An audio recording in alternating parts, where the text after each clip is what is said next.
IVM. There's a quick survey to fill out on ivmpodcast.com/survey. It lets us know a little bit more about who's listening to us. And you know what? We're going to do a few prizes. So, we'll do a random drawing of maybe 10 people and we'll send you all some swag. Remember, that's ivmpodcast.com/survey where you can fill out the survey.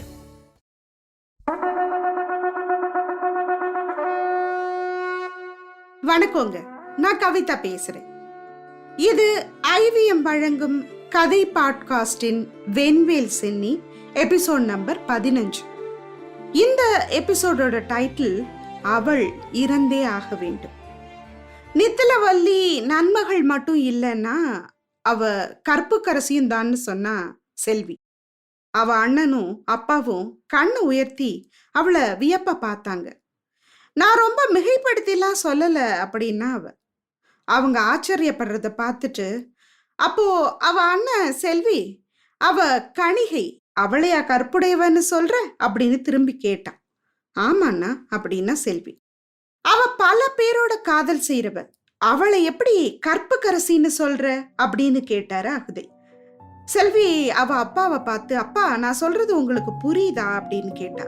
அவருடனே, நான் என் பொண்ணு கிட்ட கத்துக்க வேண்டிய நேரம் தொடங்கிடுச்சுன்னு நினைக்கிறேம்மா அப்படின்னு புன்சிரிப்போட சொன்ன. அவ திரும்ப, கற்புன்னா என்னப்பா அப்படின்னு கேட்டா. உடனே அகுதை, கத்துக்கிறது அப்படின்னாரு.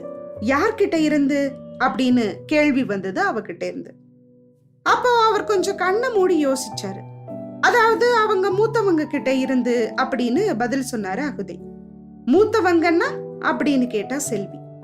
பெத்தவங்க வளர்த்தவங்க அப்படின்னு கூட சொல்லலாம் அப்படின்னாரு அகுதை. அதாவது ஒரு பொண்ணு தன்னோட குலத்துல மூத்தவங்க கிட்ட இருந்து எதை கத்துக்கிறாளோ அத பின்பற்றுறதுதான் அவளுக்குன்னு உள்ள கற்பு நெறி, அப்படிதானே அப்படின்னா செல்வி. அண்ணனும் அப்பாவும் அவளையே பார்த்துட்டு இருந்தாங்க. எனக்கு என்னோட அம்மா என்ன கத்து கொடுத்துருக்காங்க அப்படின்னு கேட்டா அவங்கள பார்த்து. அதையே திரும்ப அவகிட்ட கேட்டாரு அகுதை. உனக்கு உன் அம்மா என்ன கத்து கொடுத்துருக்காங்க அப்படின்னாரு. வீட்டுக்கு யார் வந்தாலும் அவங்கள சாப்பிடாம வெறும் வயிறோட அனுப்பக்கூடாது, விருந்தோம்பல் பண்ணி பசியாத்தி அனுப்பணும். அப்புறம் தன்னோட புருஷனை தவிர வேற யாரையும் மனசால கூட நினைக்க கூடாது அப்படின்னு அடுக்கிக்கிட்டே போனா செல்வி. அப்புறம்னு கேட்ட இளங்கோசனை பார்த்து, அண்ணா நீங்க அப்பா கிட்ட இருந்து என்னென்ன கத்துட்டு இருக்கீங்க அப்படின்னு கேட்டா. புறமுதுகிட்டு கோழையா ஓடாத வீரம், மண்டியிடாத மானம், விருந்தோம்புற பண்பு, கடமை தவறாமை, நேர்மையா குடிமக்களுக்கு என்ன நல்லது வேணுமோ அதை பண்றது, வரிய எந்த தயவு தாட்சண்யமும் இல்லாம வசூல் பண்றது, குடும்பத்து மேல அன்பா இருக்குதுன்னு எல்லாத்தையும் சொன்னா இளங்கோசன். இத மட்டும்தான் நீ கத்துக்கிட்டு இருக்கியா அப்படின்னு கேட்டா செல்வி. ஆமா, வேற எதெல்லாம் நான் இன்னும் கத்துக்கணும் அப்படின்னு கேட்டா அவன். எனக்கு இன்னும் கத்துக்க ஏதாவது இருக்கா என்ன அப்படிங்கிற மாதிரி இருந்தது அவனோட கேள்வி. அவர் தன்னோட அரசவை மாளிகையில காமக்கிழத்திகள்னு வேலைக்கார பொண்ணுங்களையும் அடிக்கடி பொது மகளிரையும் தேடி போறாரே, அத நீ கத்துக்கலையா அப்படின்னு தடாலடியா ஒரு கேள்வி கேட்டான். இளங்கோசன் தலையை குனிஞ்சுக்கிட்டான். என்ன பதில் கொடுக்கறதுன்னு தெரியாமையும் அவ சொன்னதுனால வெக்கம் புடுங்கி தின்னதாலையும் அகுதியும் தலையை குனிஞ்சுக்கிட்டாரு. அப்போ செல்வி, நம்ம குலத்துல மூத்தவங்க நமக்கு எதை கத்து கொடுக்கறாங்களோ நாம எதை கத்துக்கிறோமோ அப்படி வாழ்றதுதான் கற்பு. இதே விதிதான் நித்திலவல்லி ஃபாலோ பண்றதும். நித்திலவல்லியோட அம்மா ஒரு கணிகை, அவ பாட்டியும் அப்படித்தான். அவங்களுக்கு அவங்க அப்பா யாருன்னு தெரியாது. அவளுக்கு கொடுக்கப்பட்டிருக்க நெறி என்னவோ அத பண்றா. தேடி யார் வந்தாலும் அவங்க மனசு நோகாத மாதிரி சந்தோஷப்படுத்தி அனுப்புறா. அத கரெக்டா ஃபாலோ பண்ணிட்டு இருக்கா. அதனாலதான் அவளை கற்புக்கரசின்னு சொன்னேன். அவதான் சமுதாயத்தோட சமநிலைய பாதுகாக்கிறா. இதுதான் அவளோட குல ஒழுக்கம்னு சொன்னா செல்வி. அவ பேச்ச கேட்டதும் எனக்கு அவளுக்கு ஒரு சபாஷ் போடணும் அப்படின்னு தோணுது. ஆனா சமுதாயத்தோட சமநிலையான ஆச்சரியத்தோட பார்த்தா இளங்கோசன். ஆமாண்ணா, வியாபாரத்துக்கு வர்ற ஆண்கள் அத்தனை பேரும் பல மாசமோ வருஷமோ தனியா பயணம் பண்றவங்க. இங்க பொது மகளிர் இருக்கதால அவங்கள தேடி போய் தங்களோட ஆசையையும் பசியையும் தீர்த்துக்கிறாங்க. ஆனா இங்க கணிகைகள் இல்லைன்னு வச்சுக்கோங்க, என்ன பண்ணுவாங்க அப்படின்னு கேட்டா செல்வி. கணிகைகள் எங்க இருக்காங்களோ அங்க தேடி போவாங்க அப்படின்னா இளங்கோசன். இல்லைன்னா நீ தப்பா நினைக்கிற. கணிகையை தேடி அலையெல்லாம் மாட்டாங்க. அவங்க பார்வை குல மகளிர் மேல விழும், அதாவது குடும்ப பெண்கள் மேல விழும். நாடோடிகளோட காசுக்கு சிலர் விலை போகவும் வாய்ப்பு இருக்கு. இதுக்கு ஒத்துக்கலன்னா அவங்கள கட்டாயப்படுத்துவாங்க. இதுக்கு சில குடும்ப தலைவர்கள் கூட வெளியே போக வாய்ப்பு இருக்கு. இது கடைசியில பெரிய சமூக சிக்கல்ல கொண்டு வந்து விட்டுடும்னா அப்படின்னா செல்வி. அப்ப குறுக்க வந்த அகுதை, உன் பேச்ச கண்டிப்பா ஏத்துக்கிறேன் செல்வி. இதுவரைக்கும் யாருமே சிந்திக்காத ஒரு கோணத்துல யோசிக்கிறேன். கணிகைகள் தான் நம்ம சமூகத்தோட காவலர்கள். அவங்க தங்களோட உடம்ப வித்து சமுதாயத்தை காத்து சமநிலையில வைக்கிறாங்க அப்படின்னாரு அகுதை. அப்போ இளங்கோசன், அப்பா, நம்மள வெய்வ பார்த்தவன் கொங்கண கிழான் கிட்ட சொல்லிட்டா என்ன பண்றது அப்படின்னு அவங்க பேச்ச இடையில வெட்டி விட்டான். அவன் கேட்டதுல பயம் தெரிஞ்சுது. கவலைப்படாத இளங்கோசா, அந்த வேவக்காரன் என்னையும் என்னால நியமிக்கப்பட்ட அதிகாரிகளையும் கடந்து போனாதான் மன்னரையே பார்க்க முடியும். அதனால அதை பத்தி நீ இனிமே கவலைப்படாத. நித்திலவல்லியோட கதையையும் நானே பாத்துக்கிறேன். நீ நடக்க வேண்டியதை கவனின்னு சொல்லிட்டு இருந்த நேரத்துல தலையை நிமிர்ந்து பார்த்தாரு.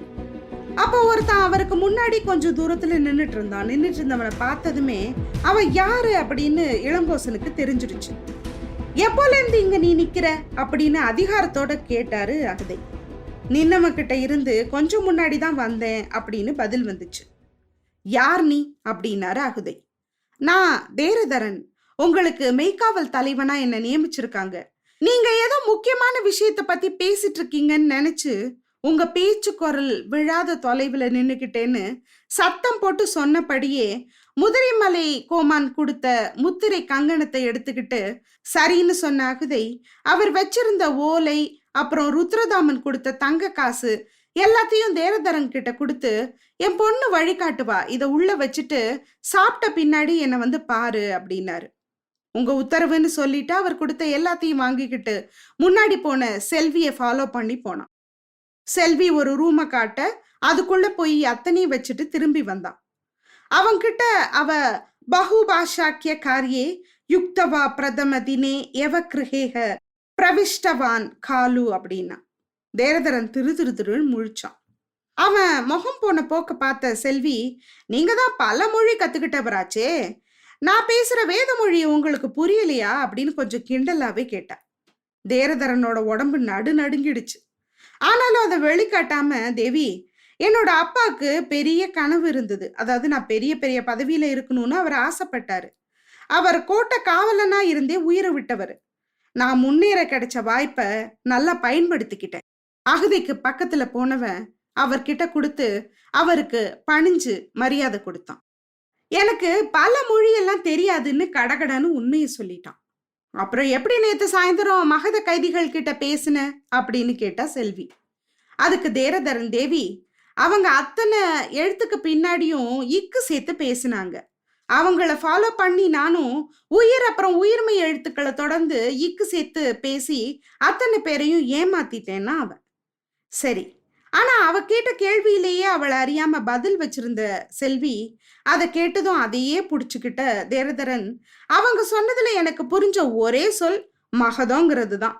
கிடைச்சதை விடாம புடிச்சுக்கிட்டேன் தேவி அப்படின்னா அவன். சொன்னவன் அவ கண்ணை ஊடுருவி ஒரு பார்வை பார்த்தான். பார்த்துக்கிட்டே, தேவி, சரியா எப்படி சொன்னேன்னு கேக்குறத பார்த்தா அவங்க மகதத்துக்காரங்கன்னு உங்களுக்கு முன்னாடியே தெரியும் போலையே அப்படின்னா. அப்போதான் செல்விக்கு அவ செஞ்ச தப்பே தெரிஞ்சுது. உடனே சமாளிச்சுக்கிட்டா அவ, நீ உனக்கு சாதகமா மட்டும் பயன்படுத்திக்கல, அத்தனை பேரையும் ஏமாத்திருக்க. கொங்கணத்துல மோசடிக்கு என்ன தண்டனைன்னு தெரியுமா அப்படின்னு கோவத்தோட கேட்டா செல்வி. செல்வியோட கண்ணையே பார்த்துட்டு இருந்த தேரதரன் அவளோட கண்ணுல வந்து போன பய உணர்வை தப்பாம பார்த்தான். அவளோட சும்மா வேஷ கோவத்தை கண்டுபிடிச்சாவன் அவ மிரட்டலுக்கு பயந்தவன் மாதிரி முகத்தை வச்சுக்கிட்டு, தேவி, என்னை காட்டிலாம் கொடுத்துறாதீங்க, என்னை காப்பாத்துங்க அப்படின்னு கெஞ்சினான். நான் காட்டி கொடுக்கலன்னா என்ன, நீயே மாட்டிப்ப அப்படின்னா அவ. தமிழ் இல்லாம சில மொழிகள் பேசுவேன் தேவி, ஆனா 8 மொழிகள் தெரிஞ்சவன் அப்படிங்கறதெல்லாம் பொய்ன்னு உண்மைய சொன்னா தேரதரன். அப்போ சிரிச்ச செல்வி, நான் காட்டி கொடுக்க மாட்டேன், நீயே மாட்டிக்கிட்டா அதுக்கு நான் பொறுப்பில்ல அப்படின்னா. செல்வியோட முகத்தை பார்த்துக்கிட்டே, உங்க முகத்தை மாதிரியே உங்க மனசும் தூய்மையானதா இருக்குன்னு சொன்னான் தேரதரன். மாளிகையோட பின்பக்கம் கிணறு இருக்கு, அதுல இருந்து தண்ணி எடுத்து உடம்ப கழுவிட்டு வாங்க, சாப்பிடலான்னு சொன்னா அவ.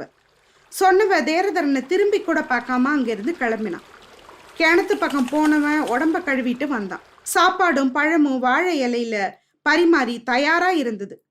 உக்காந்து சாப்பிட்டவன் திரும்ப அகுதை கிட்ட பேசினான். உனக்கு முக்கியமான வேலை கொடுக்கலான்னு இருக்கேன்னு சொன்னாரு அகுதை. உங்க கட்டளை எதுவா இருந்தாலும் அதை தலைமையில வேலையா வச்சு முதல்ல முடிப்பேன், அது என்னோட கடமைன்னா பணிவா தேரதரன். கணிகை நித்திலவல்லிய உனக்கு தெரியுமான்னு கேட்டாரு அகுதை. தெரியும்னா அவன். அவ சாகணும்னாரு அகுதை.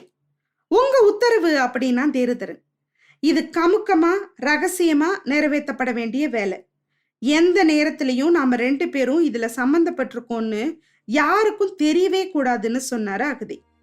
இவங்க துரோகம் பண்ணுவாங்களாம், அதை தெரிஞ்சுக்கிட்டதும் அவளை கொல்லுவாங்களாம். என்னப்பா நியாயம் இது அப்படின்னு தோணுதில்ல? என்ன நடக்குதுன்னு அடுத்த எபிசோட்ல பார்க்கலாம். அது வரைக்கும் நன்றி, வணக்கம். இந்த பாட்காஸ்ட் ஸ்ரீ வெற்றிவேலின் வென்வேல் சென்னி வரலாற்று புதினங்களை அடிப்படையாக கொண்டது. அதை தழுவி கவிதா ஜீவாவால் ஒளிப்பதிவாய் மறு உருவாக்கம் செய்யப்பெற்றதே வென்வேல் சென்னி தமிழ் பாட்காஸ்ட். இது போல இன்னும் பல சுவாரஸ்யமான பாட்காஸ்ட்களை கேட்க ivmpodcast.com அப்படிங்கிற இணையதளத்துக்கு வாங்க. இல்ல IVM பாட்காஸ்ட் ஆப்பை டவுன்லோட் பண்ணுங்க. இந்த கதையை பத்தின உங்களோட கமெண்ட்ஸை கவிதாஸ் கதை பாட்காஸ்ட் அப்படிங்கிற யூடியூப் சேனல்லையும், நீங்க விரும்புற மற்ற எல்லா மேஜர் ஆடியோ பிளாட்ஃபார்ம்லையும் பின்னூட்டத்துல பதிவிடலாம். அண்ட் மறக்காம வென்வேல் சென்னி தமிழ் பாட்காஸ்ட்டை சப்ஸ்கிரைப் பண்ணி உங்க நண்பர்களோட ஷேர் பண்ணுங்க. நன்றி.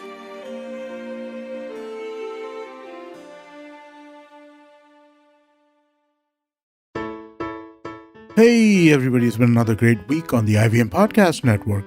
On an episode of Cock and Bull, Cyrus talks to Kajo Srinivasan and Sriram Padmanabhan about parking issues at Azad Maidan and sexism in stand-up comedy. Do check out the poem Samvad on Hansvani. The poem looks at the power of words and pathos born in the absence of them. On IVM Likes, Antriksh and Zalak talk to fellow IVM staffers about some crazy house parties and office parties they've attended, and draw parallels between house parties in movies versus those in real life. On Pulyabazi, the hosts help us understand how India's public finance works. Join Avinav on Probation Se Promotion Tak as he tells you how being multilingual in today's globally connected world could be one of the biggest career skills a person could have.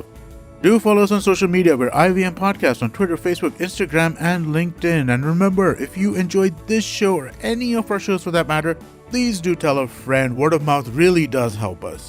And also, please, a rating if you could. That is also extremely helpful to us. And remember, we're also on YouTube. You can check out ivmpodcast.com/YouTube to get a list of the different channels that we operate on YouTube.